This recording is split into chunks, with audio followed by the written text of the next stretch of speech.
आवाज जनतेचा, लढा सर्वसामान्य जनतेच्या न्याय व हक्कांसाठी। शेवगाव शहरातील विविध समस्यांप्रश्नी शेवगाव कृती समितीच्या वतीने रास्ता रोको आंदोलन करण्याचा इशारा देण्यात आला। शेवगाव शहरातील पाणी प्रश्न तसेच शेवगाव शहरातील अतिक्रमण काढल्यामुळे दगड व माती गटारीवर पडून गटारे बंद झाल्या, त्यामुळे आरोग्याचा प्रश्न ऐरणीवर आलाय। शहरातील आरोग्याच्या विषयांकडे नगर परिषदेकडून जाणीवपूर्वक दुर्लक्ष होताना दिसत असल्याचं कृती समितीने म्हटलंय। सदर प्रश्न मार्गी न लागल्यास 5 मे रोजी रास्ता रोको आंदोलन छेडण्याचा इशारा देण्यात आला।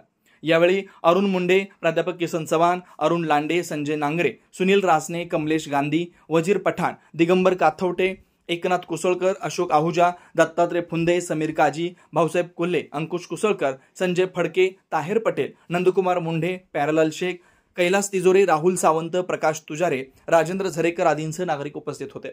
आवाज जनतेसाठी शिवलिंग सोनटक्के, शेवगाव।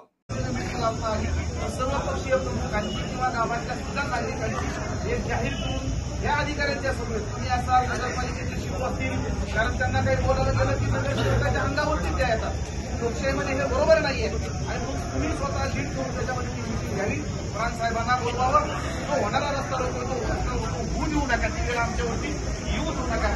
ती तातडीनं सगळ्या हिंसा प्रमुखांची बैठक लावावी आणि या प्रश्नांच्या अनुषंगाने बरोबर आहे आपण सगळ्यांनी चर्चा कारण याच्या अगोदर जिल्हाधिकाऱ्यांनी मिटिंग घेतली होती तर प्रमुखाच्या नावावर खाती एजंट पाठवते।